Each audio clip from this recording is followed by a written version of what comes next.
Hello friends, मैं अमित प्रजापति और आप देख रहे हैं गवर्नमेंट एग्जाम न्यूज। आज है 15 मई और मैं लेकर आया हूँ आपके लिए इम्पोर्टेंट करंट अफेयर जो आने वाली परीक्षाओं के लिए बहुत ही महत्वपूर्ण है। अगर अभी तक आपने चैनल को सब्सक्राइब नहीं किया है तो चैनल को सब्सक्राइब कीजिए और बेल आइकन को प्रेस कीजिए।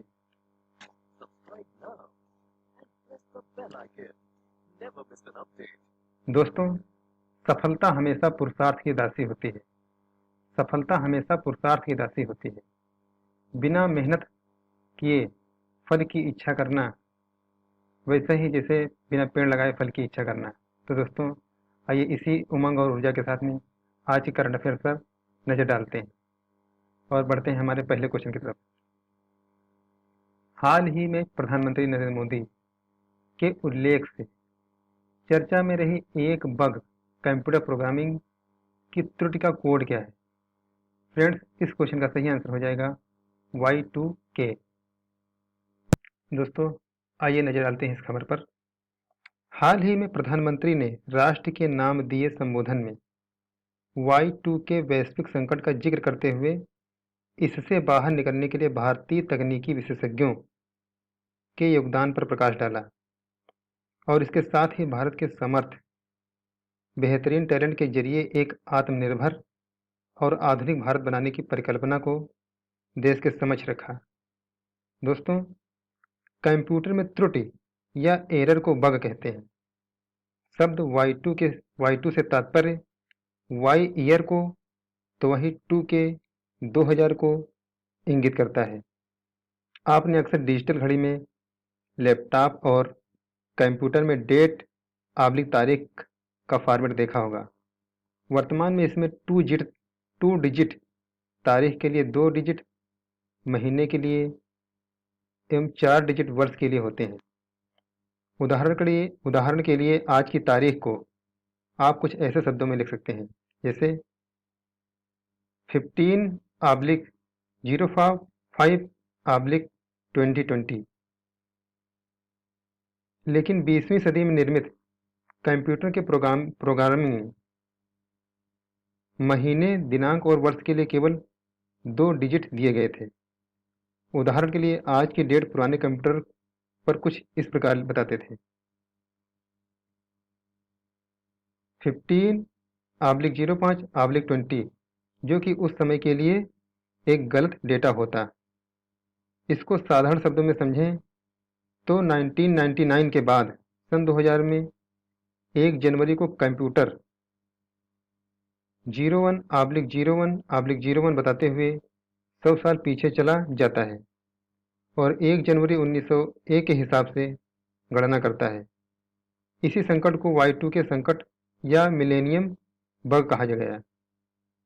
यह एक वैश्विक संकट के रूप में आने वाला था क्योंकि कंप्यूटर से जुड़ी हुई सारी सेवाएं, बैंकिंग, रेलवे, वायुयान, अस्पताल, संचार प्रणाली, ग्रिड प्रबंधन, औद्योगिक अनुप्रयोग इत्यादि ठप होने वाली थी।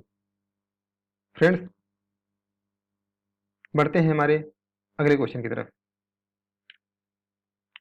हरियाणा और जम्मू कश्मीर में प्रत्येक घर में जल आपूर्ति से चर्चा में रहे जल जीवन मिशन, जिसका लक्ष्य 2024 तक संपूर्ण ग्रामीण परिवार को जल कनेक्शन देना, इसकी शुरुआत कब हुई थी?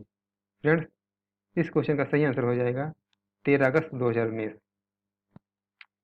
फ्रेंड्स, आइए इस क्वेश्चन के बारे में कुछ जान लेते हैं।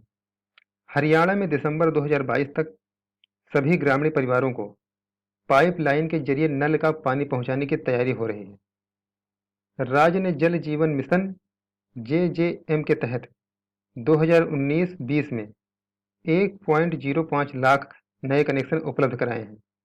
अब राज्य सरकार 2024-25 के लिए निर्धारित राष्ट्रीय लक्ष्य से पहले दिसंबर 2022 तक ग्रामीण परिवारों को 100% नल कनेक्शन उपलब्ध कराने की योजना बना रही है।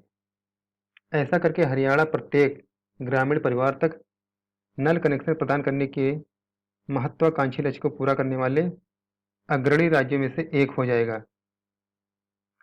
जम्मू और कश्मीर ने जल जीवन मिशन JJM के तहत दिसंबर 2022 तक सभी ग्रामीण परिवारों को पानी की आपूर्ति के लिए नल का कनेक्शन प्रदान करने की योजना बनाई है।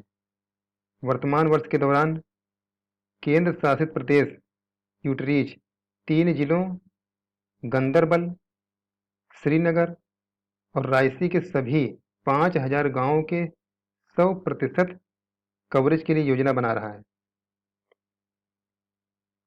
आइए फ्रेंड्स जानते हैं इस योजना का उद्देश्य क्या है। जल जीवन मिशन योजना का उद्देश्य देश के प्रत्येक ग्रामीण परिवार को पीने के लिए पानी के लिए FHTC उपलब्ध कराना है, ताकि परिवार को किफ़ायती दर पर निर्धारित गुणवत्ता के अनुरूप नियमित रूप से पर्याप्त मात्रा में पीने के लायक पानी मिल सके। फ्रेंड्स बढ़ते हैं हमारे अगले क्वेश्चन की तरफ। NBD ने किस देश को 1 बिलियन अमेरिकी डॉलर की आपातकालीन सहायता ऋण को मंजूरी दी है? फ्रेंड्स इस क्वेश्चन का सही आंसर हो जाएगा भारत। दोस्तों, न्यू डेवलपमेंट बैंक NDB द्वारा भारत को आपातकालीन सहायता कार्यक्रम के लिए 1 बिलियन अमेरिकी डॉलर का ऋण मंजूर किया गया है। इस आपातकालीन सहायता ऋण कार्यक्रम का उद्देश्य कोविड-19 को फैलने से रोकने के साथ साथ इस महामारी से होने वाले मानवीय, सामाजिक और आर्थिक नुकसान को कम करने के भारत सरकार के प्रयासों में सहयोग करना है। फ्रेंड्स, उपरोक्त क्वेश्चन से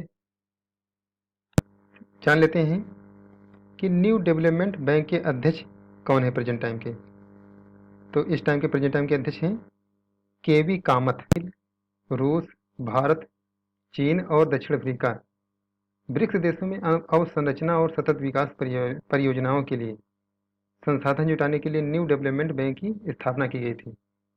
फ्रेंड्स बढ़ते हैं हमारे अगले क्वेश्चन की तरफ। 1 जून से किस कैंटीन में केवल स्वदेशी उत्पाद ही बेचे जाएंगे? इस क्वेश्चन का सही आंसर हो जाएगा CAPF। दोस्तों आपको बता दें कि केंद्रीय सशस्त्र पुलिस बल CAPF ने अपनी सभी कैंटीनों में केवल स्वदेशी ब्रांड उत्पाद बेचने का फैसला किया है, जो 1 जून 2020 से पूरे देश की सभी CAPF कैंटीन पर लागू होगा। यह फैसला केंद्रीय गृह मंत्रालय द्वारा प्रधानमंत्री नरेंद्र मोदी द्वारा राष्ट्र के नाम संबोधन के बाद लिया गया, जिसमें उन्होंने नागरिकों से देश को आत्मनिर्भर बनाने और स्थानीय स्तर पर निर्मित उत्पादों का उपयोग करने का आग्रह किया था। फ्रेंड्स प्रेजेंट टाइम में केंद्रीय गृह मामलों के मंत्री कौन हैं? अमित शाह जी हैं। बढ़ते हैं हमारे अगले क्वेश्चन की तरफ। भारतीय रेलवे ने यात्रियों को ट्रेन यात्रा के लिए किस मोबाइल ऐप को रखना अनिवार्य कर दिया है? फ्रेंड्स यहाँ रिपीटिंग में 2 बार हो गया रखना, सॉरी। इस क्वेश्चन का सही आंसर हो जाएगा आरोग्य सेतु। भारतीय रेलवे ने यात्रियों को ट्रेन में यात्रा करने के लिए आरोग्य सेतु ऐप रखना अनिवार्य कर दिया गया है। आरोग्य सेतु भारत सरकार द्वारा लॉन्च की गई आधिकारिक कोविड-19 ट्रैकिंग ऐप है। इसे इलेक्ट्रॉनिक्स और सूचना प्रौद्योगिकी मंत्रालय के तहत राष्ट्रीय ई-गवर्नेंस डिवीजन द्वारा स्वास्थ्य और परिवार कल्याण मंत्रालय के सहयोग से विकसित किया गया है। प्रेजेंट टाइम में रेल मंत्री कौन है? पीयूष गोयल। और रेल राज्य मंत्री कौन है? अंगदी सुरेश चन्नबसप्पा। फ्रेंड्स बढ़ते हैं अगले क्वेश्चन की तरफ। अमेरिका के CDC ने भारत सरकार के लिए कितने मिलियन डॉलर की सहायता दी है? इस क्वेश्चन का सही आंसर हो जाएगा 3.6। US centre for disease control and prevention CDC द्वारा भारत को 3.6 मिलियन अमेरिकी डॉलर की सहायता राशि दी गई। इस राशि का उद्देश्य कोविड-19 महामारी के खिलाफ भारत की प्रतिक्रिया को प्रोत्साहित करना है। साथ ही यह भारत की रोकथाम तैयारियों और प्रतिक्रिया गतिविधियों का सहयोग करेगा। इसके अलावा यह भारत को SARS CoV-2 परीक्षण के लिए प्रयोगशालाओं की क्षमता बढ़ाने में भी मदद करेगा। फ्रेंड्स बढ़ते हैं हमारे अगले क्वेश्चन की तरफ। अगर आपको मेरा ये वीडियो पसंद आ रहा हो तो प्लीज़ वीडियो को लाइक कीजिए और अपने दोस्तों को शेयर कीजिए। किस देश ने सोशल डिस्टेंसिंग सुनिश्चित करने के लिए आई फील यू ब्रेसलेट विकसित किया है? इस क्वेश्चन का सही आंसर इटली होगा। जिनेवा स्थित Italian institute of technology (IIT) ने सोशल डिस्टेंसिंग के लिए आई फील यू ब्रेसलेट विकसित किया है। यह ब्रेसलेट उपयोगकर्ताओं को सोशल डिस्टेंसिंग नियमों का पालन करने में मदद करेगा। इस ब्रेसलेट को कोरोना वायरस लॉकडाउन में सुरक्षा के उपायों के रूप में विकसित किया गया है, जिनमें धीरे धीरे छूट दी जा रही है। प्रेजेंट टाइम में इटली के राष्ट्रपति कौन है friends? Sergio Mattarella trending. Sergio Mattarella trending. Italy की राजधानी क्या है? रोम। और इटली की मुद्रा क्या है? इतावली लीरा। इतावली लीरा। फ्रेंड्स, बढ़ते हैं अगले क्वेश्चन की तरफ। किस राज्य के मुख्यमंत्री ने बेरोजगार युवाओं के लिए होप पोर्टल की शुरुआत की है? फ्रेंड्स, इस टाइम कोरोना की वजह से तमाम राज्य सरकारें जो हैं कई ऐप और कई योजनाओं का शुरुआत कर रही हैं, जो आने वाली अग्नि परीक्षाओं के लिए बहुत ही इंपॉर्टेंट हो सकती हैं। इसलिए फ्रेंड्स, इस तरह की जानकारी को आप जरूर नोट कर लिया करें। इस क्वेश्चन का सही आंसर हो जाएगा उत्तराखंड।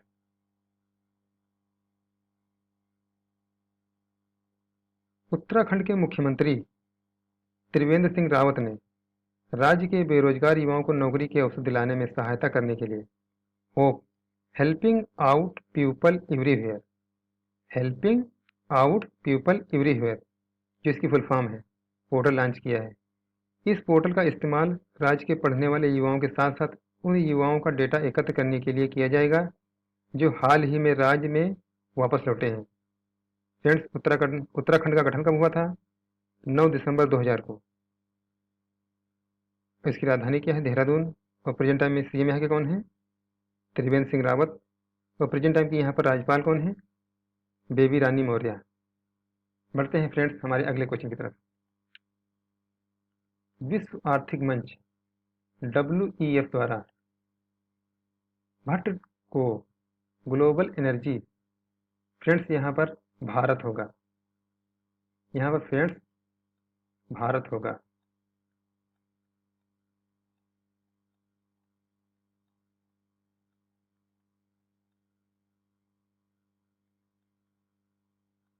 यहाँ पर फ्रेंड्स थोड़ा टाइपिंग में गलती हो गई है, इसलिए यहाँ पर भारत होगा।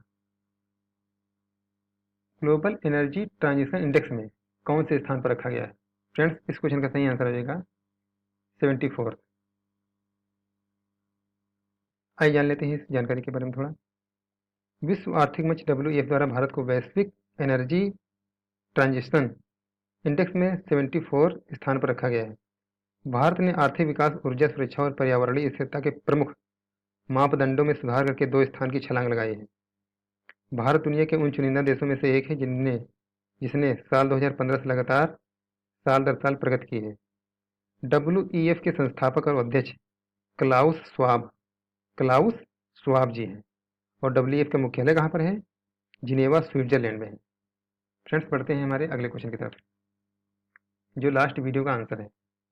किस देश ने हाल ही में नेशनल कप शतरंज का खिताब जीता है?